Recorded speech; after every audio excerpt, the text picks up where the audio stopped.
Comeback concert ni Yeng Constantino, Rachel Ango at Sarah Geronimo inaabangan na ng mga fans and supporters ng YRS.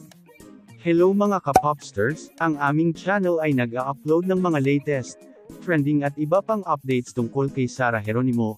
Kung gusto mong nakakapanood nito, please consider to subscribe upang mas updated ka sa mga bago naming videos. Last July 25 ay nagdiwang ng kanyang kaarawan si Asia's pop superstar Sarah Geronimo, 36 years old na ang ating popstar. Madaming fans, co-artist, brands and company ang bumati sa nag-iisang Sarah Geronimo sa kanyang kaarawan. Napaka-sweet ng kanyang asawa na si Matteo Guidicelli dahil nag-organize ito ng party para sa kanyang asawa at binigyan ng flowers and cake. Sa araw ng kaarawan ni Sarah Geronimo ay nag-post ito sa kanyang official Instagram account. Nagpasalamat si Sarah G sa lahat ng bumati sa kanyang kaarawan pero humingi ito ng dasal at simpatsya sa lahat ng naapektuhan at nasalanta ng bagyong Karina.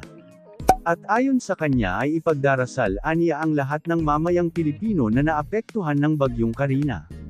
Samantala, trending ang post ni Yeng Constantino at Rachel Ango na binati ang kanilang queen/best friend sa araw ng kanyang kaarawan. Anila, miss na miss nila si Sarah Geronimo. Trending at kumalat ito sa lahat ng social media platforms dahil sa genuine picture at sobrang na-miss ng mga fans ang tatlo together.